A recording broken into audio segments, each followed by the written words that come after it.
Hi everyone, Perpthany Pittano here, the internet's least funny video game nerd, and for those of you that followed my Patude series, in which I made art for, as I've said many times, your favorite video game music, congratulations!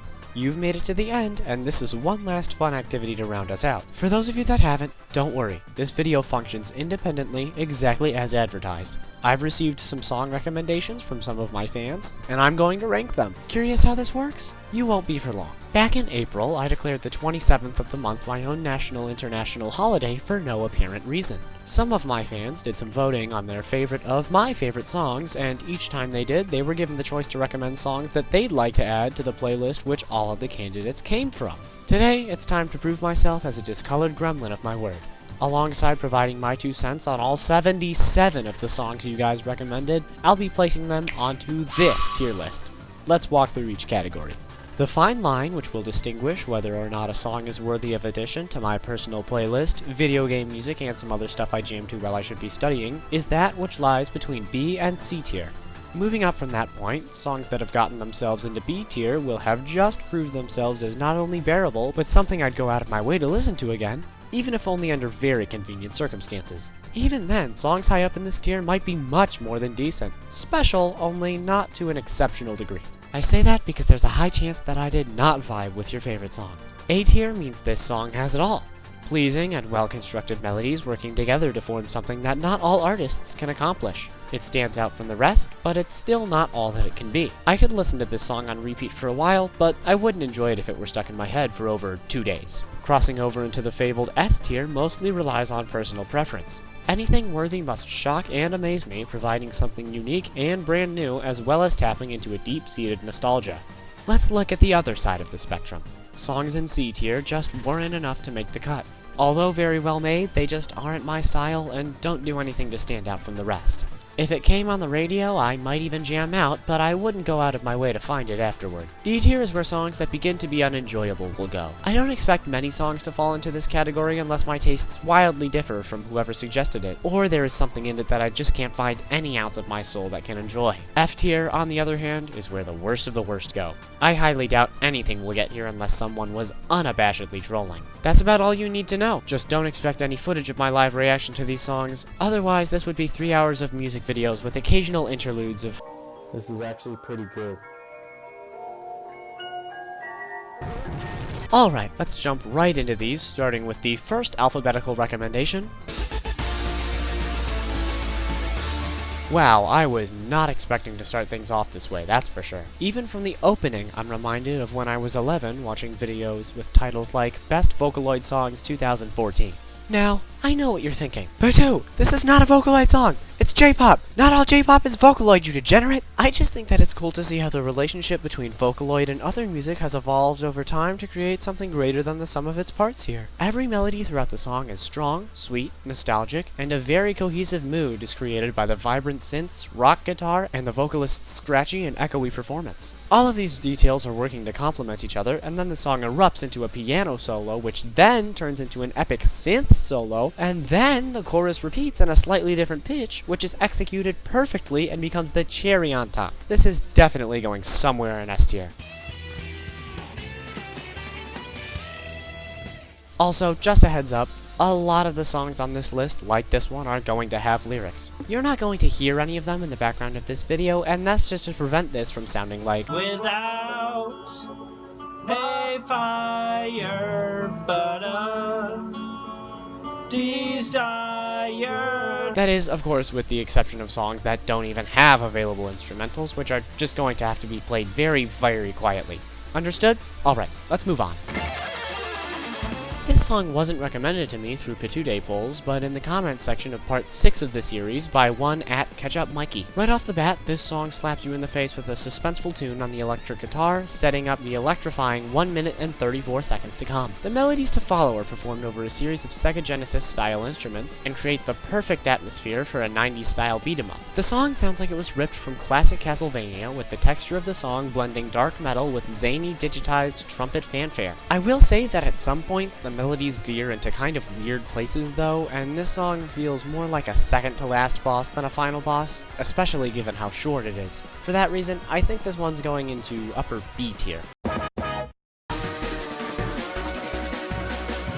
This song is funky, man.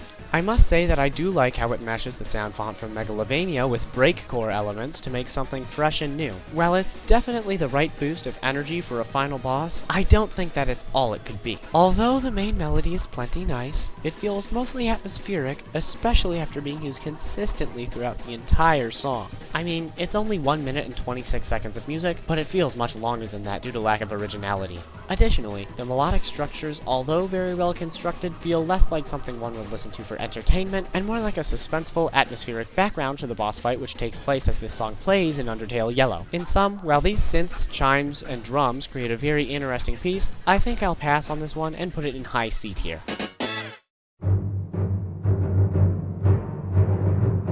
I will say that I am very fond of Super Mario Galaxy and the things that it achieved with its orchestral soundtrack. This song in particular, while not the best example in my opinion, does show its colors nonetheless. It opens with very intimidating drums, trumpets, and violins mirroring the Airship theme from Super Mario Bros. 3. While I must say that I do enjoy the addition of these orchestral elements in the familiar song, I can't say that the melody was anything that could have stood on its own to begin with. This song is certainly full of character and does its job to set the player up for their journey across a series of hostile ships in a spacey abyss, but as its own piece, I'm going to have to put it in lower C tier.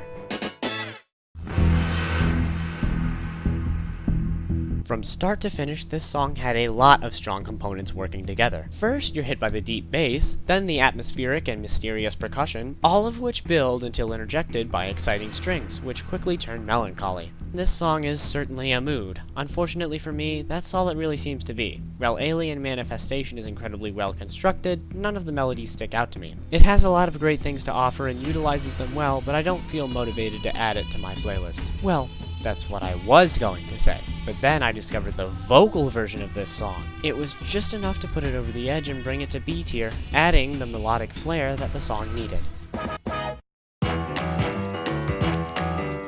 At first, I was taken aback by this song doing a lot of really cool things. Opening with some funky piano and trumpets, Alligator Blues is an actual blues song. It has lyrics, and actually very creative and charming ones too. Then the trumpets jump into a solo, becoming even more flamboyant and staccato. However, the fun ends there. The trumpet solo isn't too long, unlike the main beat of the rest of the song, which is quite literally the rest of the entire song. Like the song before it, Alligator Blues undeniably lives out its purpose to the fullest, bringing unquestionable allure to its game. However, it just doesn't bring too much to the table, so it's going to get left behind in C tier.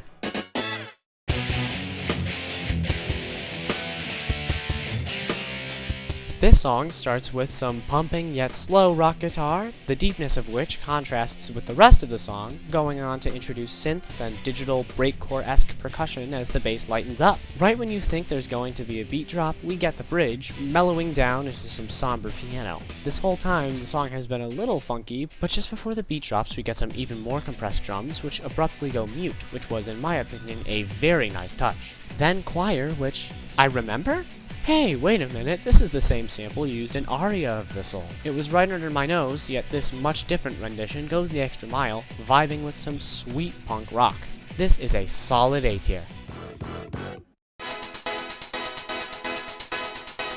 I'm going to be honest, I have no idea why the internet keeps raving about the Plock OST. This song might be a poor example, but it's at least an example. When listening, it's surely evident that the composer got extremely creative with the capabilities of the Super Nintendo, and created a neat 90s beat with bouncy digital instruments. However, this song in particular also can't help from bouncing across different melodies and textures like some sort of amateurish compilation of 3 or more different songs, none of which feel quite memorable. The various rhythms barely seem to work together and often feel offbeat when the shifty, unstable SNES sound font interrupts the tempo. Not awful, but this was the first time I could hear the red flags playing with the song. Thus, I think it can find a home in Lonely D tier. I was aware of this one existing for a while until I finally tried it out for this video, and I must say, it is far more than just a remix of Bite. Boned does exactly what Byte did, only for Markiplier's clips of FNAF 2 gameplay, which ends up with every antagonist from that game getting a turn to sing with Mark. All of them are done very well, with the toys having vibrant and bouncy vocals which greatly complement the intense upbeat feeling of the song, and the Wizards having achromatic vocals like Pico sampled from the audio used in FNAF 2. The latter was never my favorite component of Byte nor Boned, but I think Boned actually does it incredibly well, especially in the case of Withered Foxy. And it's not just the toys and Wizards we had to talk about. The puppets' vocals sound amazing, Balloon Boy's vocals being near identical to Boyfriend's is hilarious, and the surprise additions of Purple Guy and the Shadow animatronics took me way by surprise. Markiplier, of course, is also well done, and his quotes work incredibly well with the rhythm and humor of the song. With all of these components, the song stands at a staggering 8 minutes and 10 seconds in length, but everything is so well done and changes so fast that you hardly realize it. The same goes for this segment. There's more I could say, but I've yapped enough. This does so many awesome things, I can tell a ton of work went into it, so I think it deserves an S tier.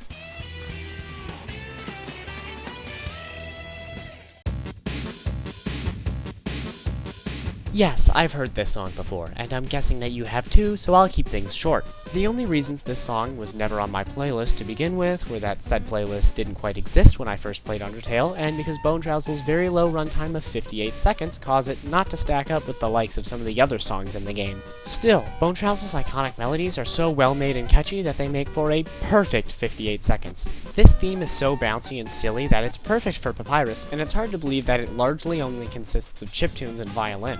It's an easy A tier.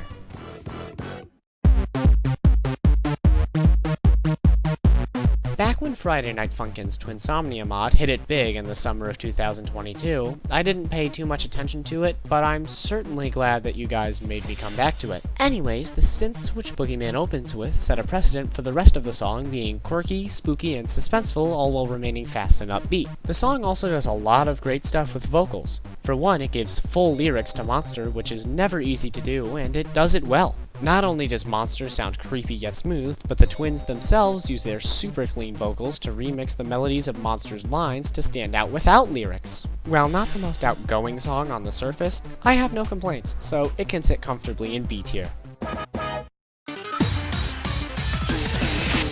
I really like the frenetic piano that this song opens with, which despite its odd and abrupt nature flows smoothly into the rest of the song, which acts much the same way. In fact, this whole song is impeccably composed so that it still retains its structural integrity while also sounding like the glitching of a virus-infested computer, using distorted and digitized instruments to back a vocal performance by Hatsune Miku full of rapid repetitions. Because of all this, I hate to say that I wasn't really feeling it for most of the song until the end. Miku's vocals, for the most part, feel a little underwhelming for all that they're structured, but thankfully this song gets better as it goes on. So much variety and creativity expresses itself through this song, and I think it's going to land at least in B tier.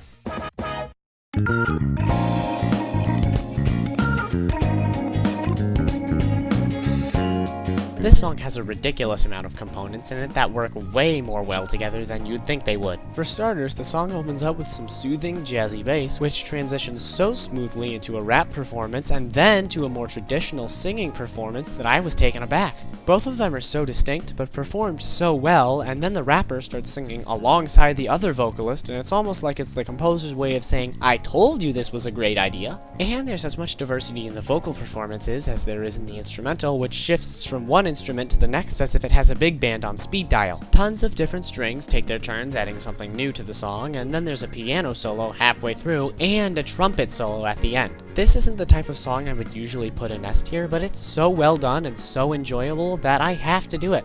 S tier for Color Your Night.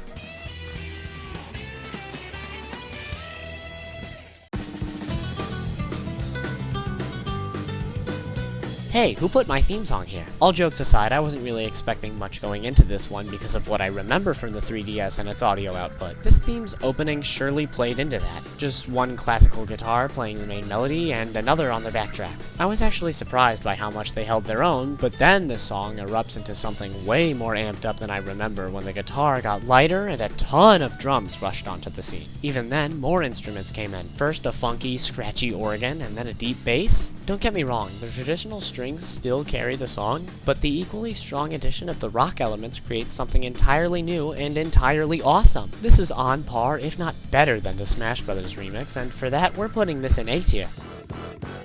Things were great here, until I realized I had the wrong song. Okay, so it turns out that Dark Pit and Dark Pit's theme are two completely different arrangements that play at two completely distinct points in their game because they couldn't have called the previous one Flight of Dark Pit or Attack on Dark Pit or something. Game development logic, it gets to you sometimes. But this is about the song. While Dark Pit played at the beginning of Chapter 6 of Kid Icarus Uprising during the flight sequence, Dark Pit's theme plays during the boss fight at the end of the level. It's much shorter, opening more abruptly with deeper backtrack bass and more suspenseful percussion to suit the fight. While the Spanish guitar is still there, motifing the same measure as the previous song, it restructures the rest of the melody and changes the atmosphere to feel more tense. Both of these two songs are amazing for different reasons, so I'll be putting this one alongside its twin in A tier.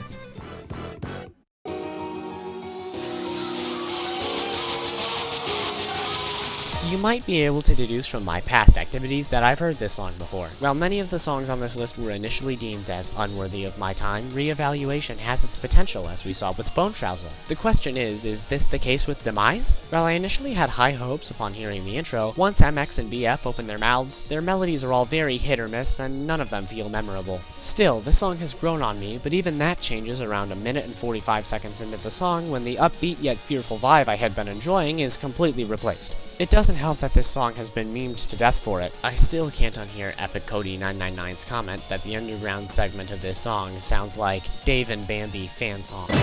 Because of all this, Demise is going to have to join D tier, although I still hold high hopes that it can easily climb up the rankings if the Mario's Madness team rework it for the upcoming deluxe update, if that's not out by the time this video releases.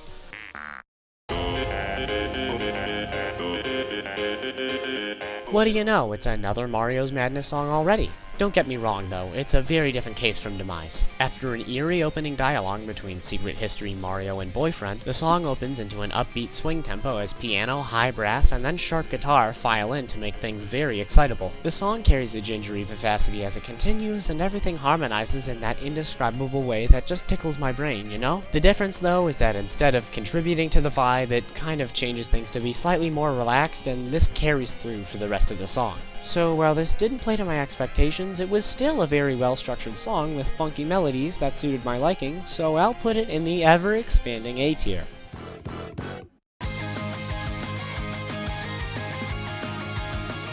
This song was distinct, to say the least. I've heard a lot of great things about Guilty Gear Strive, so I was excited to hear what its soundtrack had to offer, so I must say that I was pleasantly surprised to hear the way this song opened with cheery synths and more rock guitar. Then, you betcha, this song has lyrics. The vocal performance itself sounds incredibly well done and mixes well with the high-spirited temper of the song, although the way the lyrics are written feels very off at times. The same texture carries on for largely the whole song. While sometimes the vocalist dips to softer tones alongside short segments of piano, the largest deviation, in my opinion, was the totally bonkers guitar solo at the 3/4 mark. There's not much to say other than it's an impressive interjection of fast-paced shreds, exciting and surprising to the listener. Overall, this song is very well made and does a great job with its 2000s pop-esque atmosphere, which isn't entirely my thing, but I think I can enjoy it enough to put it in B tier.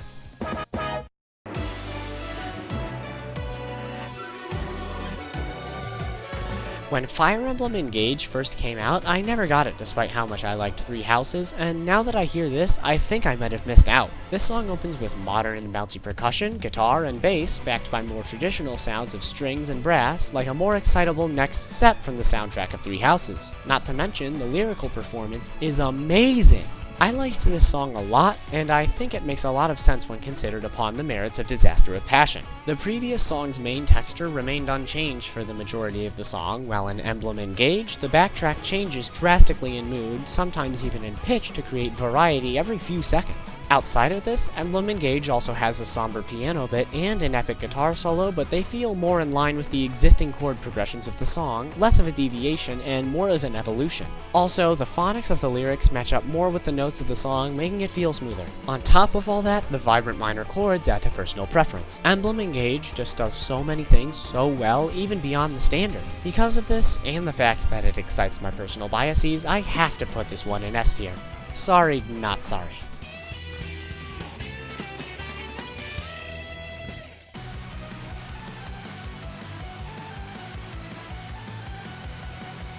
This song at first didn't seem all that exciting to me. It's from a AAA space shooter and opens with slow, echoey strings. However, soon enough, hyperactive synths and exciting percussion, and wouldn't you know it, we're 3 for 3 right now with lyrics. This vocal performance is completely distinct from the past two others, being very deep yet soft, although contradicted by the incredibly vibrant instrumental that it plays along to, compounding the existing elements with rock guitar and deeper drums. The song gets louder and more acerbic until it climaxes at the chorus, which is just a genius way to build up the emotions of the listener.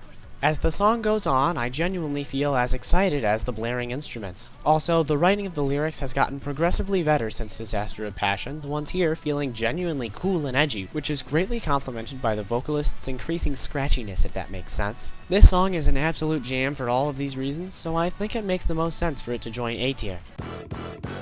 As a side note though, why isn't there an available instrumental for this song? I can understand the short indie songs like Alligator Blues, but the fact that this song doesn't have one and the third to last one, no spoilers, does, feels wrong. Pick up your game, Capcom.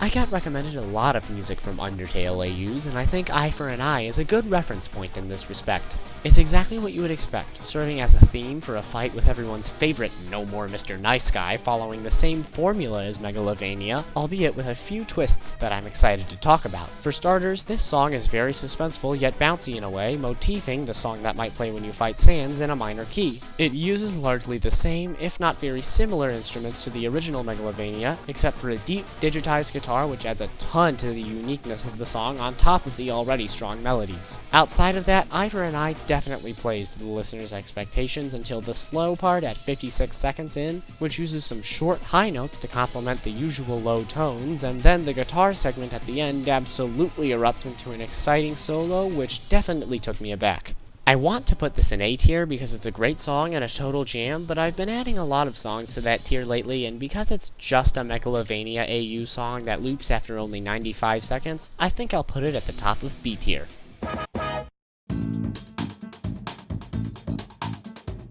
Oh my gosh, this song is over 8 minutes long. It's alright, Patu. You can do this. Deep breaths. So, this song opens with a simple piano and drum beat that, although not much on its own, is very chill and goes on to be complemented by some nice higher piano, vocals, guitar, and other funky sounds until some nice chiptune melodies start carrying around 2 minutes and 15 seconds in. It's actually pretty sweet, and very in tune with what I know about the Celeste OST, and then the choir kicks back in to deepen it to create an experience that is both ethereal and melodic. Then there's higher chiptune and strings, snares, cymbals, you name it, all taking their turns to make all 8 minutes and 20 seconds a fresh and impactful experience. This song is constantly changing lead instruments, intensities, and melodies to create what is probably the most emotional experience I've had yet listening to music. It's giving Donkey Kong Country 2 vibes, only better. I think Lena Raine has secret powers that allow the player to feel the exact, indescribable combination of sorrow and intimidation, yet fulfillment and strength Madeline is feeling just by hearing the music.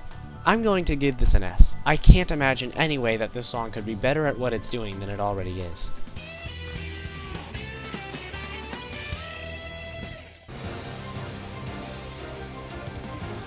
I believe I have a variation of this song on my playlist already, so it's interesting to see how it's been changed for a game with more involved and fast-paced combat. Immediately I noticed that the strings are higher and more pronounced, creating a more energizing battle anthem alongside the addition of electric guitar, sharp trumpets, faster drums, and synths. Outside of instrument changes, this sounds the exact same as the original Fódlan wins. Still, like in Farewell, each of these exciting instruments take turns becoming the emphasis of the song to create variety. And when they're not the lead instrument, they often add flair by mixing new melodies into the original that the Inferno mix is working around. Everything about this song has been changed to feel brand new and to make the player feel hyped for a fight, which is criminal considering that this song is apparently little more than 3 Hopes' tutorial? This could be a final boss theme, as it circles back to a solid A-tier song from its parent game and makes it even better. While I must acknowledge that this new energy plays to my personal bias of what the best songs sound like, I'm not ashamed for that to be the reason this song gets put in S tier.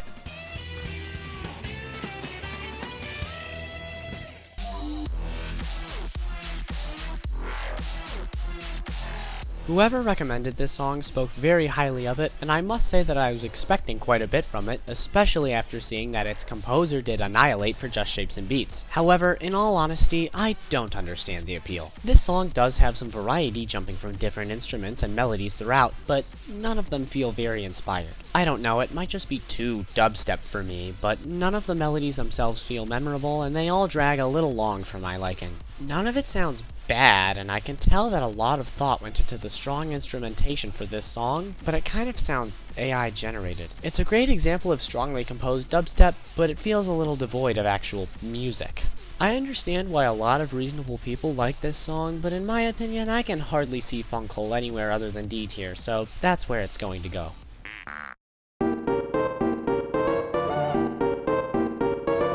Same case as Bonetrousle here. I know this song, but when I was making this playlist about a year after I played Undertale, I guess I never chose it off the top of my head as one of the first entries. That's probably because it's only 57 seconds long and uses the same motif as Spider Dance, which is already on my playlist 3 times and I'm considering a 4th. Still, the beginning and end are delightfully different, and the whole song combines ghostly instruments with an upbeat swing rhythm to create something very fun and new.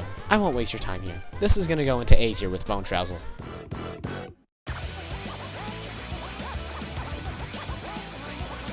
Holy heck, this song is funky! Just the opening consists of rock guitar, record scratchers, and muffled drums and risers, and then there's the addition of Miku's consistently great vocals alongside these same elements at times, but also some piano, synths, and other stuff that make for an absolute head rocker. The song shifts slightly from tone to tone, melody to melody, all of which are extremely fun in their own way until we get another solo. Only this time it's a synth solo. Then the earlier melodies get repeated with a softer cadence in Miku's vocals and less, albeit still amazing instrumentation, before we return to the same massive bop. Oh, and then the song pitches up twice, which is just super fun. Seriously, this song is freaking awesome.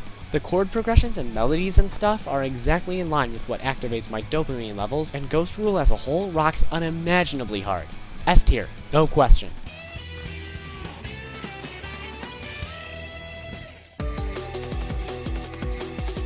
Dang, this one's funky too. We've got more record scratches, chimes, and other bouncy instruments which evoke a sense of relaxation and safety being juxtaposed by invigorating speed and sharp drums. Then we get some high chiptune and remixed vocals, which is also very unique. The song is constantly changing neat and wacky melodies on a variety of digitized instruments, all of which are super vibrant and outgoing. I'm so glad that these hype drum and bass songs are seeing the light of day in more mainstream games like Sonic Frontiers and Weekend 1 of FNF. I could always use more of it, so of course this song is making the cut at a solid A tier.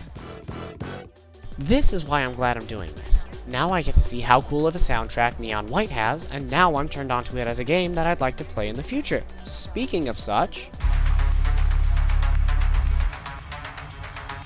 I don't live under a rock. I've heard of Ultrakill and its soundtrack, but this is going to be my first impression outside of memes, so let's see what we've got here. I like the opening synths and drums. It sounds kind of like that song from Cyberpunk 2077 if it was good. Things get more intense, and then we get lyrics and cool ones too. Percussion intensifies, and that goes on for about 2 minutes until we get a synth solo. I like that this solo then continues to reverberate in the background once the rest of the elements are reintroduced, but then all of a sudden everything drops, and we get some of the sickest shreds of all time. Back to chorus, spiraling drums, and then we're done. There are a lot of things that I can compare this to. One's Hateful both stacks up to and doesn't. So, while it's not the greatest or most innovative thing I've ever heard, I can't say that it's not a total mood. So I'm going to put this one in B tier.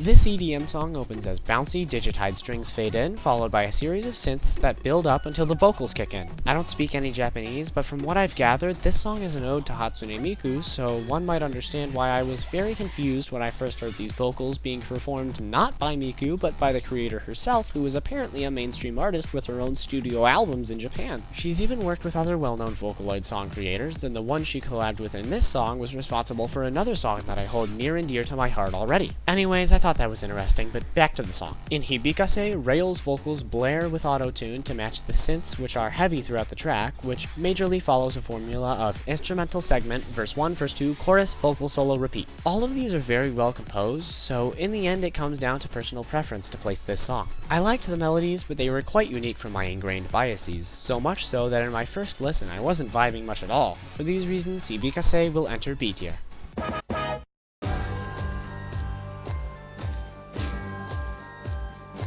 This song starts with suspenseful chimes and organ, and for the percussion, we have the sounds of soldiers marching, which is very unique. The marching actually gets faster, bells toll, and brass takes the main melody, which really gives the vibe that you're outside of a well-armed medieval castle. After that, some spooky flute and piano create a sense of uneasiness, which is great for a very atmospheric game OST like Breath of the Wild, but not for the type of song I'm looking to enjoy listening to on its own. However, we then get uplifting strings and brass, which are definitely a more pleasing and also very emotional listen. These two very distinct elements alternate between being the focus of the instrumentation, which I can tell was very well composed. I can see why this song is a highlight of its game, but on its own, it's not something I would usually seek out during my free time. I was on the fence between B and C tier for a while, but in the end, the triumphant trumpets of this song make me want to march down to defeat monsters so bad that I can't put it below B tier.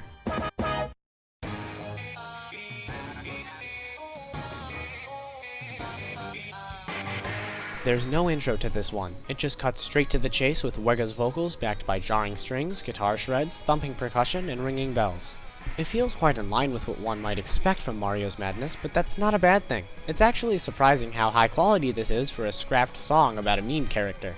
Iason Mason is clearly built around that intense and portentous energy that Mario's Madness always does very well, and feels like it would have been a welcome addition in the final game as a bonus song or even in a regularity aisle. However, this song also lets itself go a little bit by leaning hard into the comedy, with Wega letting out ear-splitting screams throughout the song, speaking to boyfriend in comical tones, and singing motifs from Megalovania and MILF. At one point halfway through the song, there's even a segment where the bass is boosted way up and all of Wega's vocals become his signature scream. So while it is easy to see how the absurdity of this meme degraded on the Madness team over time and led them to scrap the song, it's still very thoughtfully composed, full of variety and great sounds. In the end, I think I like this one enough to put it in mid to high B tier.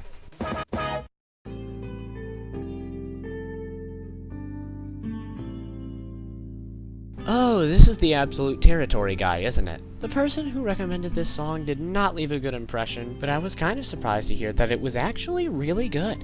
It opens with a melancholy guitar tune backed by some very relaxing lo-fi chords, and then we get some knocking drums to back Ken Ashcorp's vocals, which I must say are very good. There's a few notes of piano and deeper strings, but the next verse has reversed instrument sounds in the backbeat, which is really cool. The chorus sounds like something out of a generic pop song, but it's not bad, and the muffling vocals and electric guitar at the end of it are also neat, and a great transition to the next verse. This basically repeats, but then more reversed notes taper into some deeper guitar shreds, which had my head rocking, although the lyrics of that segment were something. Then there's more relaxed piano notes, a more upbeat bridge, and then the song ends. There's a lot here that pushes me out of my comfort zone, to say the least, but I'd be lying if I didn't say that this song was an absolute vibe and that I really enjoyed the composition. I've just let 2 close calls slide, so at this point there's only one way to do this justly.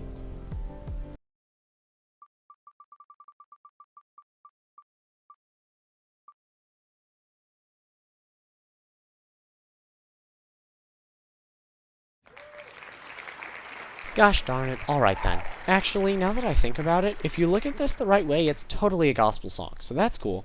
Bottoms, rise up!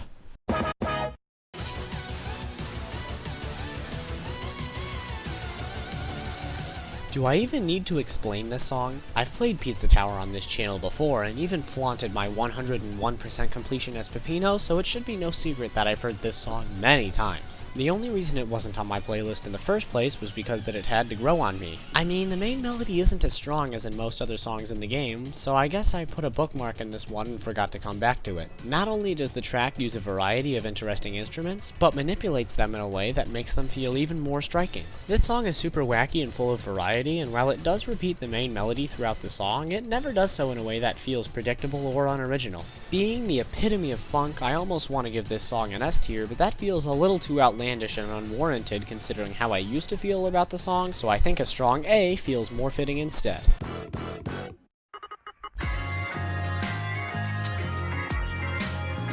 This is another song that I'd heard before while playing Hatsune Miku Colorful Stage and decided against, and I'm glad it was recommended because it definitely merits another listen. This song is slow and sad, which is probably why I originally decided against it. After a brief intro of piano notes and electric beeps, we get an eruption of funky drums, guitar, and high brass, which might even be bagpipes? It's hard to tell, they might even be compressed vocals, but it's certainly an interesting touch.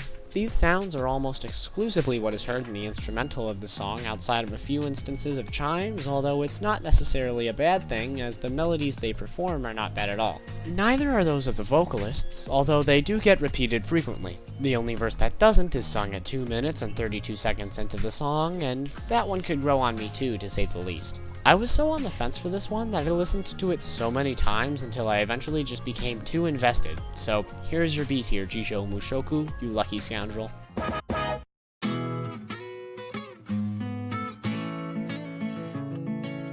This song is definitely the furthest from my established tastes thus far, but that's not necessarily a bad thing. However, I was put a little on edge when it opened with guitar, by which I mean just acoustic guitar. Then we get vocals, and oh no, is this a country song? It's worth mentioning that these lyrics are giving me the same grief as the ones in Disaster of Passion. Anyways, there's a rockier guitar solo that transitions the song to a much more rock and roll texture, but if I'm being entirely honest, I'm a little nonplussed by the way that the singer's thick Japanese accent clashes with the very American tone of the song. It just feels kind of wacky, only not in the funky, intentional way that we've seen thus far. The composition of the song seems very thought out, and I can respect all the work it took for a Japanese company to create such a great example of rock country music, but it just isn't my thing, and it's pretty hard to take seriously. Just Lean is very good, but nothing in me wants to like it, so I'm going to put it in C tier.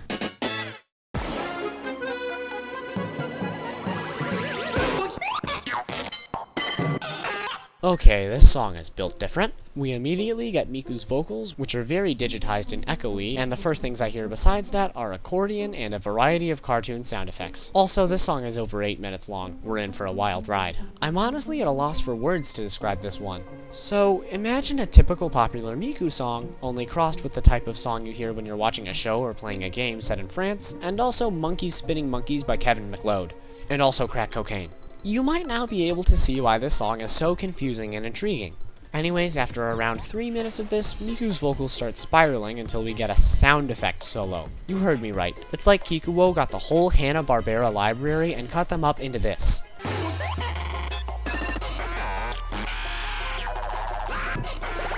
This goes on for 40 seconds, and then Miku sings real fast and high for 50 more seconds, and then we get some accordion and piano before Miku returns to descending into madness. It's worth mentioning that the beat drop of this song doesn't happen until the 7-minute mark after Miku holds a note for a solid 10 seconds. Everything about this song is just so wild and extra, it's like listening to the final boss of psychedelic drugs. Because of everything this song does to go over the top and use absurdity to create a surprisingly meditated masterpiece, I can't help but put this in S tier.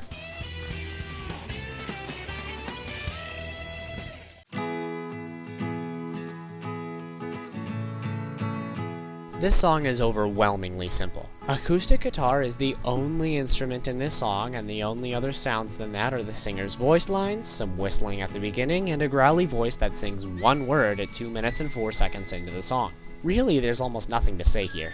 It's a remarkably emotional performance for being little more than a man and his guitar, but I've never played Nuclear Throne, so I can't say that I feel connected in any way to the sorrowful power that the comments under this song seem to vouch for it having. In the end, it's not particularly bad in any way, but it's not my thing, and I'm not invested in the context enough to understand the appeal. In C tier, this one goes.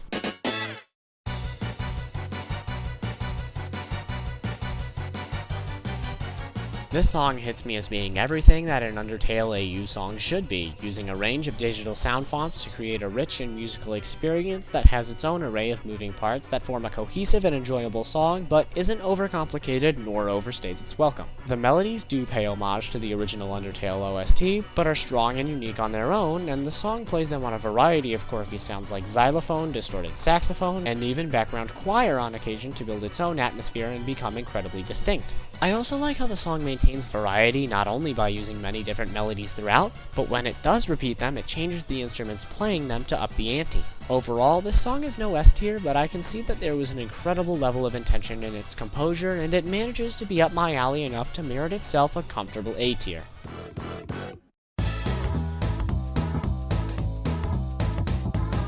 Oh yeah, here's another TS Underswap song. I won't talk about this one for too long, as it does a lot of the same things right as Countdown does, and is much shorter. This one has even more unique and kooky instruments than its predecessor, including low brass, jaunty piano, more unique digital noises, plenty of those indescribable N64 sound fonts, and even those bot sounds from New Super Mario Bros. This one can go in A tier alongside Countdown, albeit a little lower.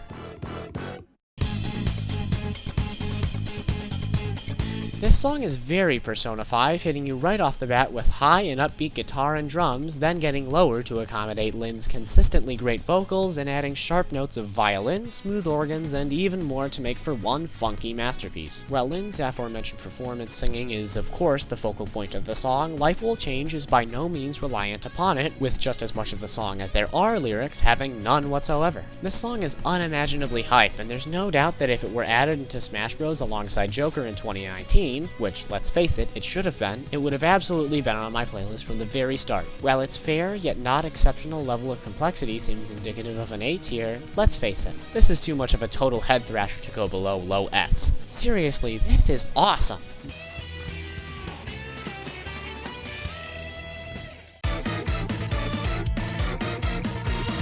This song is really cool and funky, but I'm actually on the fence about this one. I can totally see why this is somebody's favorite song, as it's jam-packed with distinct, vibrant segments that use exciting rock elements to back a strong vocal performance and create something perfectly capable of standing on its own. However, Lost Umbrella just kind of wasn't doing it for me. There are plenty of chords and melodies that I liked, but for each one of those, there were two that were just under par for my personal tastes. The more I listened to this one, the more it started to feel a little repetitive and generic, as much as I wanted to like the song. Lost Umbrella has a lot going for it, and I completely understand why people like it, but I can't say it's my thing. I hate to say it, but this one is going in C tier.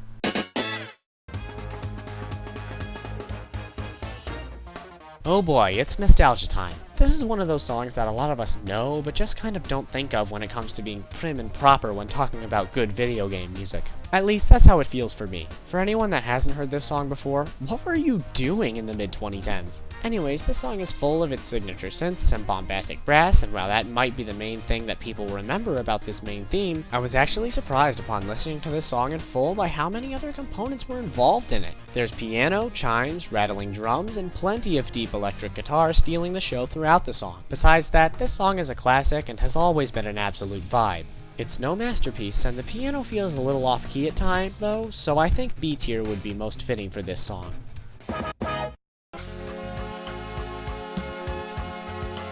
Man, fan-made Pizza Tower songs are something else. This song clearly uses a lot of archaic sound fonts to make something new and interesting, which is certainly fitting for the game. I like how it uses what are normally cheerful instruments from Super Mario World in minor keys to build suspense in an all-new way, succeeding as a tense extra lap song, but also as a standalone song, which most of these types of songs struggle with. Also, despite the tense atmosphere of this song, it's also full of the noise's chaotic goofiness, using eagle screeches, squeaky horns, whistling, and other sound effects as a wonderfully bizarre comedic addition. It's certainly not perfect, relying a little heavily on leitmotifs and reused melodies, but it's tons of fun, and the guitar portion at the end is a super cool addition full of strong melodies. This one deserves a B tier, if anything.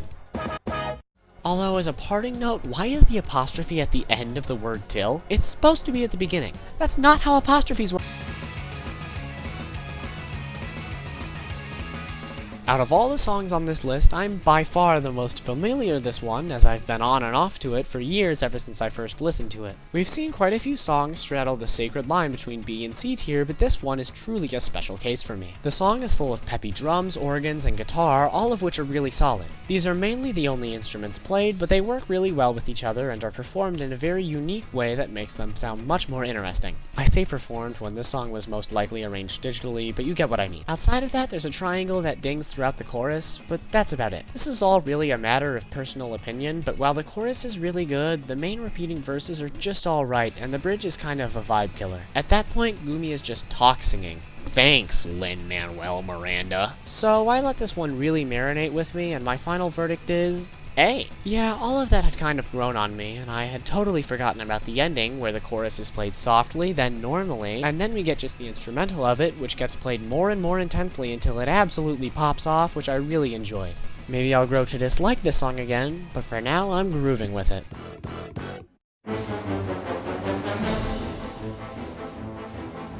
Songs like this are why people say that video game music isn't real music. This song isn't bad at all, it's just overwhelmingly orchestral. I can tell that this took a lot of time for a AAA music developer to create, and it totally fits the mood of its game, but it sounds like it belongs in the soundtrack of an Airbuds movie. I can tell that this took a lot of time for a AAA music developer to create, and it totally fits the mood of its game, but it sounds like it belongs in the soundtrack of an Airbuds movie. It's boring, that's all. There's not much more to it. It just isn't something that I, or many people at all, would choose to listen to. Maybe this song would be higher if it weren't being ranked by how it stands alone as music, but here it's going into D tier.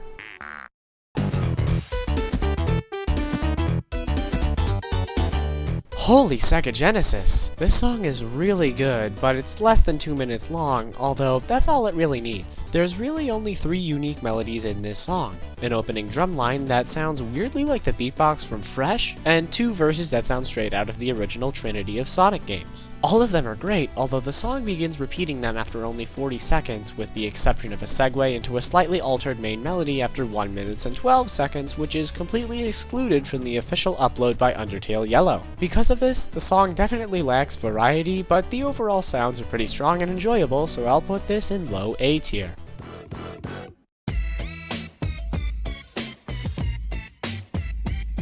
This has got to be a troll. I will admit, this song is hilarious, but in all of its ludicrousy, I cannot find any fiber in my being that will take this seriously. There's a nice synth backbeat, even if it's only one measure being constantly repeated. After all, the focus here is obviously Mr. Arimnaes' sick bars like something something pizza, something something bones, and my pillow's made of censored, snorting 100 grams of censored, and find a censored. That's not even me attempting to maintain my pristine image here. This song is in fact riddled with beep noises to cut out the absurd lyrics. Obviously, Mr. Arimnaes does not have the guts to contend with Eminem. Did I also mention that this song is so short it only exists on YouTube as a short? Yeah, this can certainly go in my favorite memes playlist, but not in my music one. D tier for you.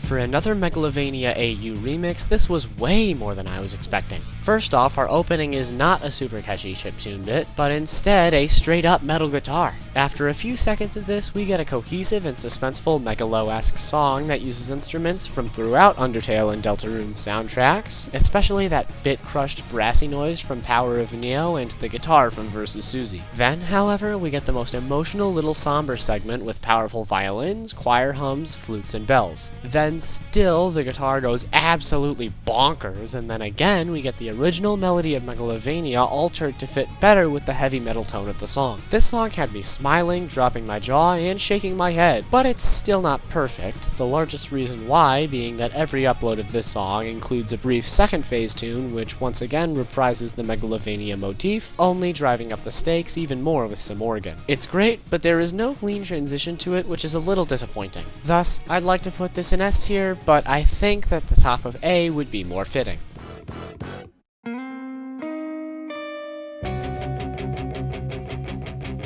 Okay, so muscle memory just rocked pretty hard, and I'm pleased to say that this song does too. Out of a deceivingly calm acoustic guitar chord comes energetic electric guitar, which rises up alongside some organ before bleeding its main melody for a decent while. It's some serious boss music, but Noirscape really starts to shine when we get these guitars backing some chimes, the mellowness of which works surprisingly well with the abrasive nature of the guitar backbeat. This then changes when the chimes back the guitar, which plays a softer, much more poignant tune. Then, violins take over, emphasizing the tone at this dramatic segment until we get a clean transition back to the main melody with an all-new segment in the middle, which might be the strongest. This song was incredibly powerful, and although not as long as we've seen, it makes a very substantial 5 minutes and 9 seconds fly by in one extremely emotive heartbeat. Noirscape, welcome to S tier.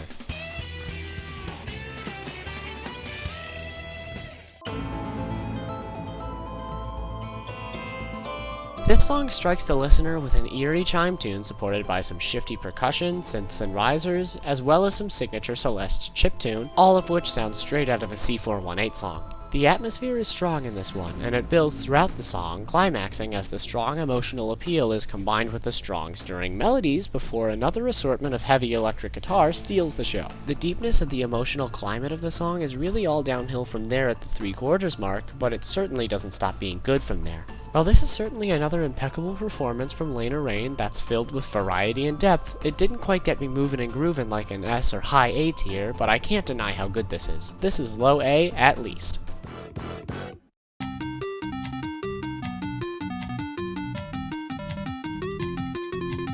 Despite this being a fan-made extra lap theme for Pizza Tower, this song follows virtually the same formula as a Megalovania AU song, which works surprisingly well for songs of this like. One can say that if you've heard one usual fan-made Pizza Tower song, you've heard them all, as this song uses the standard fast-paced melodies and dark minor keys to create a sense of urgency using a variety of bouncy computerized instruments along the way. Still, this song isn't purely generic, its melodies surely stand out, and it maintains the same essential feeling throughout the song while still having an adequate assortment of diverse melodies, all of which are absolute head bops. At no point is there even a question whether this song goes absolutely hard like anything over B tier should, so although not the most evocative experience, Pasta La Vista deserves to be an A tier.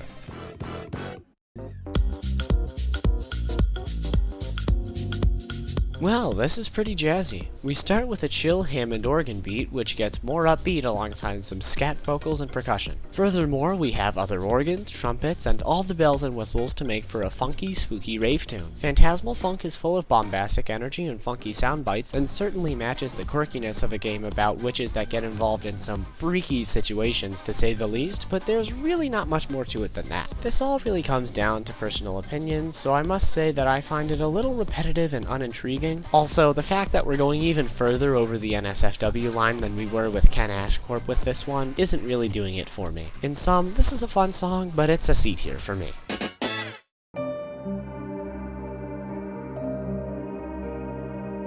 I wasn't super jazzed to see another super long Celeste song on this list, but this is pretty soothing with its slow piano and strings. It's a nice change of pace from what I've seen so far, at least. I've been talking about the strong sentimental power of the other songs on this OST, but this one takes the cake. Outside of that, though, there is very little to this song, as it has only two distinct segments. The aforementioned, and another one which is the same feel, but with some digital instruments instead. This was a nice listen, even a healing experience, but I don't see myself coming back to this one unless I need to be put to sleep. S tier song, but C tier by my rules.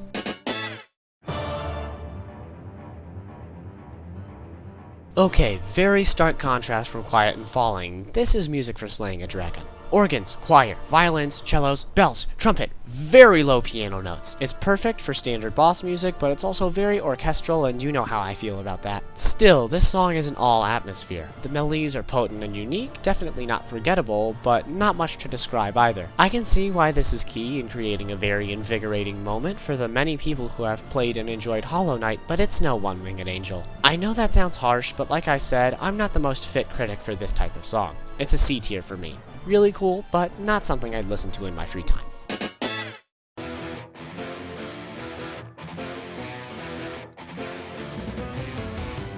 Ooh, okay. I didn't think that gothic piano and electric guitar could work so well together, but they absolutely do. After that, at the beginning, we get another unlikely yet strong combination in suspenseful strings and Super Nintendo rock guitar, which is even heightened by synths at times. This SNES guitar sound font in particular was a high point for me. The melodies on it were good for a while, but at 1 minute and 5 seconds into this song, it starts to absolutely pop off. Remember the Spark Mandrill segment in Terminal Montage's Mega Man X video? It's literally that. There's a very short, suspenseful segment with low chimes after that, but then we get the same amazing melody for the rest of the song, only heightened by other instruments like synths, drums, and even faster drums. This song might not be as incredibly complex and thoroughly meditated as some of the others, but it's tons of fun and beyond hype. I think that an S tier might just be in order here.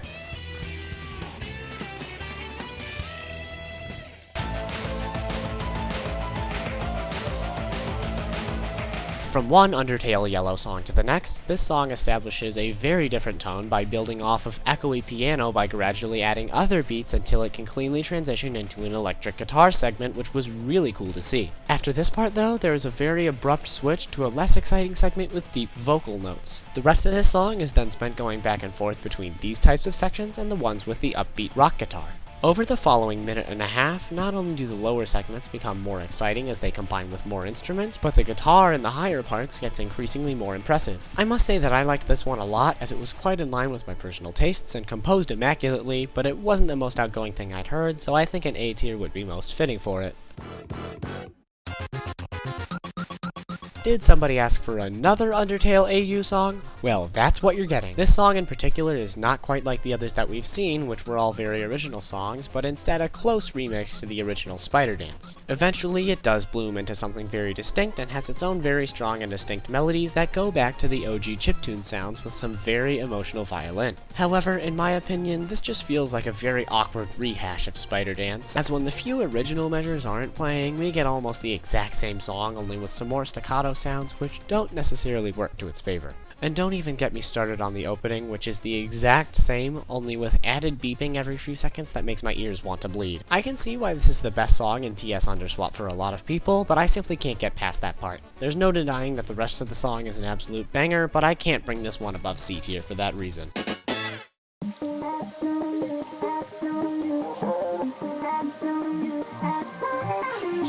For some context, this song was released under Monster Cat, which provided lots of the music in Just Shapes and Beats and initially appeared in Rocket League. However, the version of this song that I was recommended is the one that was used in the Geometry Dash level Tidal Wave, which is its own remix known as the VIP version. Also, Shiawase is Japanese for happiness. That's not important, I just thought it was cool. I definitely enjoy this version of Shiawase more than the original, as it combines the cut-up vocals and soft synthwaves with other sound bites in an almost funk-like manner while maintaining the ecstatic emotion that matches the original title. This song is extremely repetitive in its main melody, but the variation of the backtrack makes up for it. Also, it's very well composed, but to an almost degrading degree. This song sounds almost like an annoying mainstream pop song. So while I definitely have my reservations, I can say that I like this song enough to give it a B tier.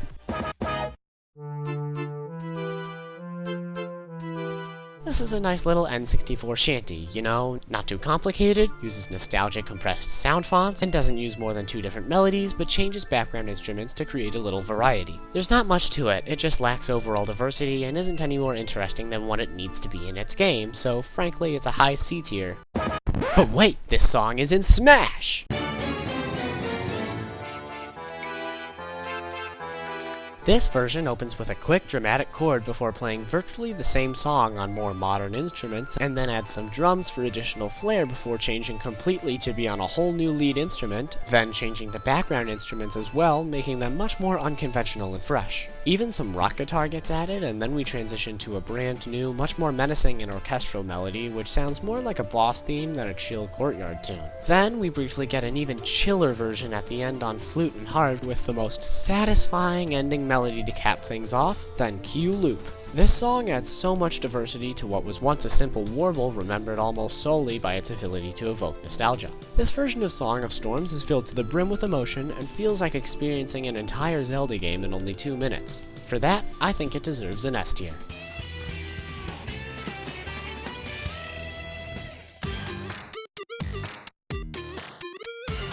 Oh wow, Space Invaders? Like the little arcade game?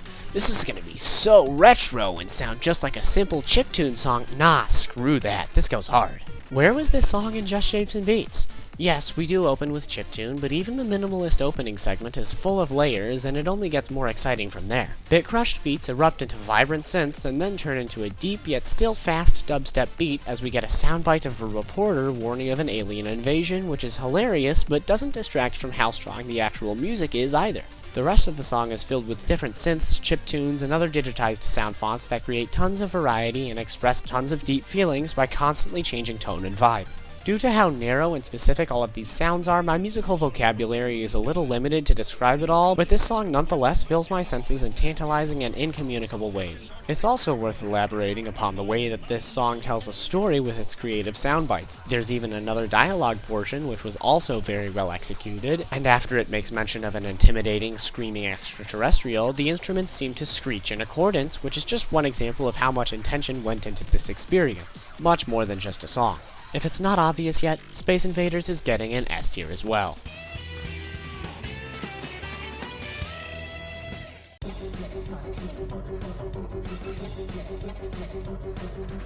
Okay, so this song is one of 9 songs on this list starting with the letter S, not counting there being 2 distinct songs of Storms, and 8 of these were recommended to me by a single person. And hey, that's a great thing. I'm nothing but glad that people took advantage of this feature and shared their music tastes with me. I tell you this, however, because somehow this is not a troll. Seriously, do you hear what's going on behind me? What the heck is this? All of the instruments sound off-key except for one sort of decent guitar lick at 10 seconds. The background has roughly two elements, annoying beeping noises and a piano that sounds like it's being jumped on by a 2-year-old. Additionally, the foreground is cut up voice sound bites which are in no way musical. Also, this song is 41 seconds long, the shortest on this list. I don't even feel bad giving this a bad rating. This is what F tier is for, and that's where it's going.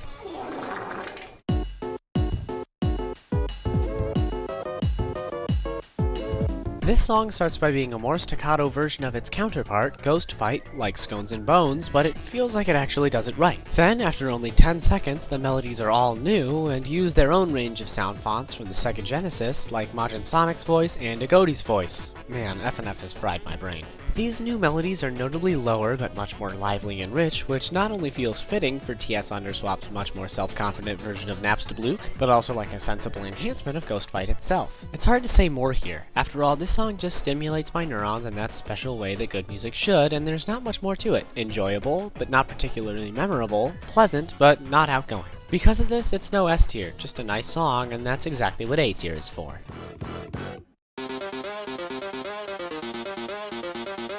There are a billion different versions of this song on the internet, and I'm not 100% sure which one, or even ones, are legit, so if what I'm playing doesn't sound right to you, then let me know. Getting into things though, this is another Megalovania AU song, but this time based very loosely off of Bonetrousle. These songs can almost always be broken up into 7 verses. Verse 1, the iconic one, verse 1.5, the same but higher and with more instruments, verses 2 and 3, which follow with slightly different textures, verses 4 and 5, which change the song to be a lot lower and heavier, and then verse 1 again.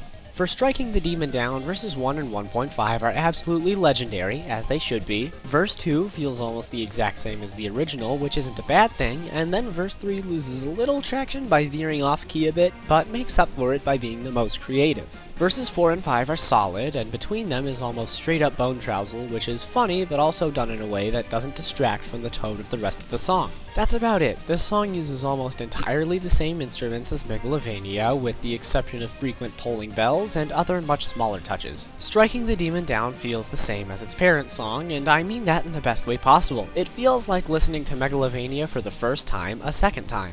I didn't know that that could be done, and I love this song for it. I can also see the massive impact that this song has had on the Undertale community just by looking it up, and for all this, I believe that an S tier is in order.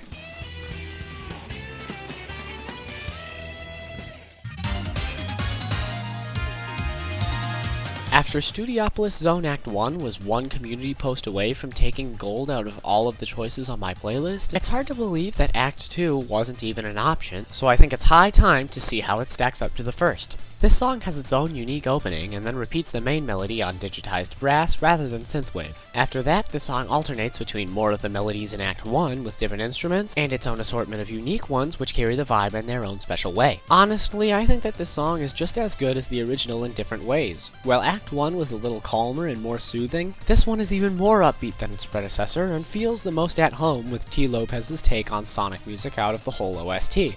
Honestly, it's really difficult to put into words. This song should be its own emotion, like if a nostalgic, over-romanticized view of what 90s Sonic was turned into a song. And since we seem to have come to a consensus that Studiopolis Act 1 was an S tier, this one will have to be too.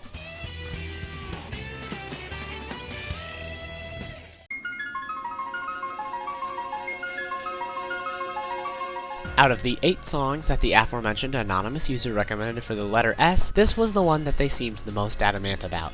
This song was released as a standalone by Paper Kitty before being slightly altered in pitch and added to the Pizza Tower fan game Sugary Spire. This version is the one I'm using today, although on paper the two are the same. Anyways, this coincidentally follows the Megalovania formula that we discussed under Striking the Demon Down, so let's use that. Verse 1 is an interesting take, and verse 1.5 adds 2 equally good background melodies. Verse 2 is quite good, with a melody that makes you want to stop and slowly bop your head, and then verse 3 makes you want to start absolutely thrashing it. Verse 4 continues to use high chimes to feel distinct yet less estranged than the higher verses, and then gets higher itself before abruptly deepening again into verse 5. But wait, there's a verse 6 and a verse 7 which use an emphasized version of verses 2 and 3 to create an absolutely legendary ending. So, as you can see, Sugarcube Hailstorm is legendary, and also sounds as sweet as actual sugar tastes, and even as chaotic as the sugar high afterward. Whoever called me moronic for not knowing this song, I'm not even mad, you were right. This is an easy S tier.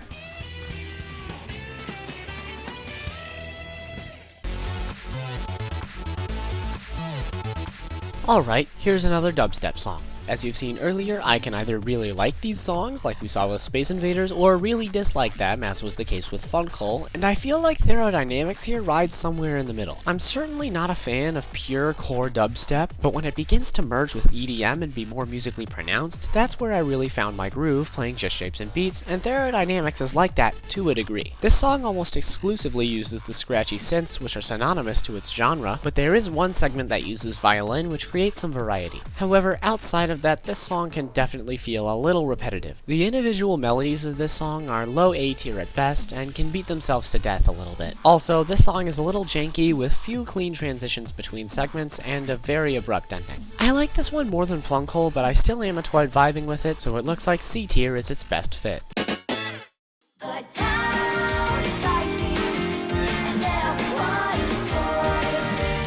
You're telling me this Bridget girl fit a whole town inside her? That must be why she's a trains girl, the whole station's probably in there. Jokes aside, this sound was initially quite dubious for me, much like Disaster of Passion was, although it's certainly very different. I like the chorus, but each verse in between struck me very differently. This song alternates between playing its chorus in increasingly upbeat ways, and very unique verses that change from modern pop to classic pop to trumpet fanfare to punk rock. So, to say that this song doesn't lack variety would be a grave understatement. Even outside of that, this song is so full of diverse instrumentation that it's hard to believe that it came from a fighting game with only around 2,000 to 3,000 average players a month. It took me a while to warm up to this one just because it's so different from anything I've ever heard before, but all of the wildly contradictory elements of this song work so well together it's difficult to comprehend. A lot of the songs I've put in S tier are there because they use a very wide toolset with total control and mastery, and this song is the absolute epitome of that. The town inside me is not just unique and diverse either. It's a great listening experience too, and I only notice more things I like about it the more I listen. So this one is a confident S tier as well.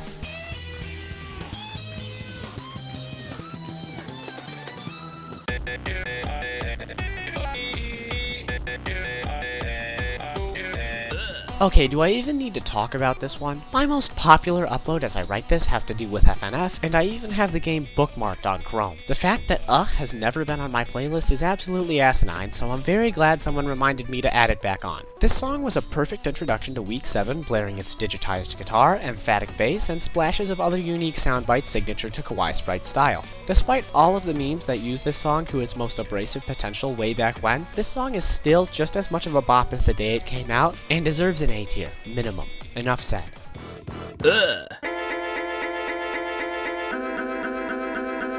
This song starts with some notes that seem all glitched out, which is cool when done right, but I don't think this song really starts grooving until the next chiptune segment, which is pretty neat and weirdly relaxing for the tone of the song. The next segment, however, combines the repeating, cut-off notes from earlier with some chiptune that feels a little off-key. In fact, the first and second segments playing again are the only things that follow, which feels lackluster and incomplete. The best thing that I can say about this song is that it sounds like it would be the best song in a soundtrack from a Nintendo 3DS game based off of a Disney XD channel license. It's a C tier at best, and that's all there really is to it.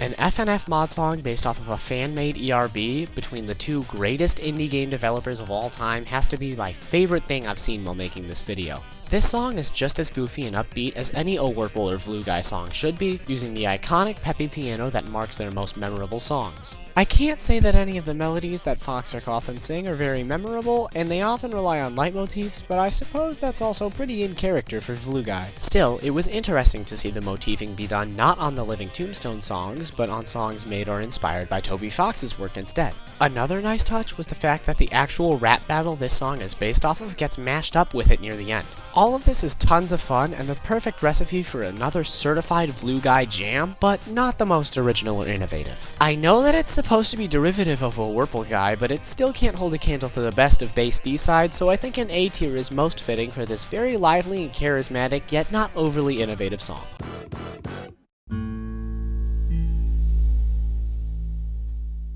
Finally, a short Celeste song. I can't say that that's working in its favor though. This song is just ambient noises and acoustic guitar strums with one piano note at the end. That's it. I'm bored. D tier. Next. This song is from a game called Unbeatable. This is Mr. Sis. That wasn't funny, but if I don't make that joke every time I see those 10 letters, I'll spontaneously explode. Anyways, the song is very intriguing, combining traditional instruments with more unconventional modern sounds at fast paces to make something that feels very fresh. So while I was pleasantly satisfied by the level of quality, the crazy solo at 1 minute and 11 seconds went above and beyond, and now I was straight up vibing. Seriously, the instrumental performance of this song is unlike anything I've heard out of any rhythm game, and you already know how much time I've invested into FNF. Every soundbite feels totally distinct, not only from each other, but from the kinds of instruments most other songs use all the time. Yet they all work together to make a song that feels super effervescent and energetic. Frankly, the vocal performance isn't even needed, but it's so good that it only emphasizes how good this song is. Without a doubt, this is an S tier.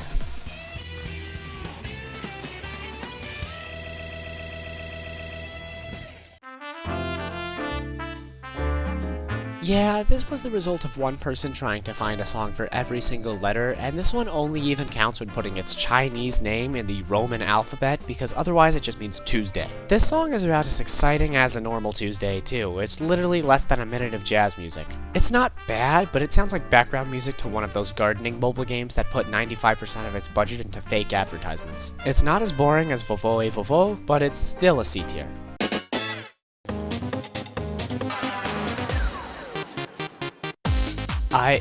I just got Jebaited, didn't I? This barely counts as a song. F. Funny, but F.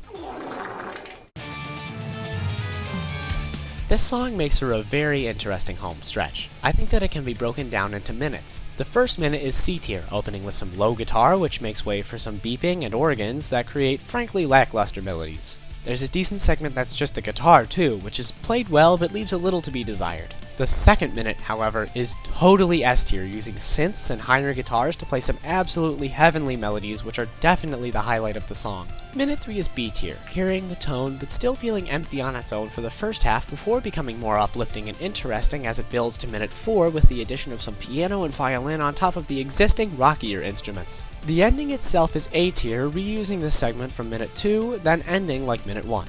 Overall, I'm going to call this one an A tier, front-loaded by some slightly unsavory verses, but very solid, albeit a little inconsistently afterward. This was some really cool boss music, and it feels like the perfect lead-in to our final song. Hopefully we can end things off on a high note, pun very intended.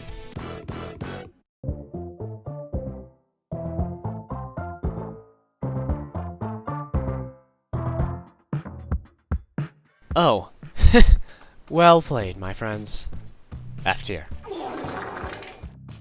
Wait, hey, just kidding, the video's not over. I'm still going to get a word in before I go. I'm not kidding about 2 trucks, though. The only reason that we got so close to the NSFW line that was Phantasmal Phunk was because I ended up actually liking the Ken Ashcorp song. That's not a sentence I thought I would have ever written, spoken, edited, and released to the public before I started making this video, but you know what? That's the fun of making videos like this. This video and the whole series, which started way back in April, would have never happened if it weren't for all of you that clown around while engaging with the videos that I put out just for fun, and I wouldn't have it any other way. I'm so glad that I got to peek into your music after I spent so much time yammering about mine. This isn't even a music channel. I like to think of it more as an art and gaming channel, but oftentimes this music is the art of gaming, so I'm glad that it's becoming more mainstream, and I'm glad that we got to celebrate it today. Still, this is not my normal type of content, so don't expect me to do this again anytime soon. Until then, well, let's look back at our tier list one last time. From the bottom up, we had 3 songs in F tier, 6 songs in D tier, 14 songs in C tier, 15 songs in B tier, 21 songs in A tier, and 18 songs in S tier. This means that 54 songs passed by my standards, and 23 failed, with a net positive rating of 70.13% of recommended songs being added to my playlist. I'd just like to say again that no matter what tier these songs are in, even F, they are good music,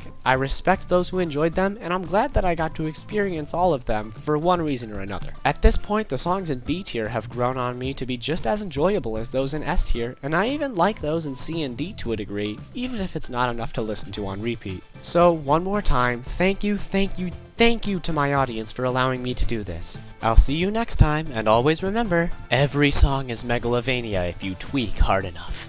Also, Jesus loves you, and goodbye!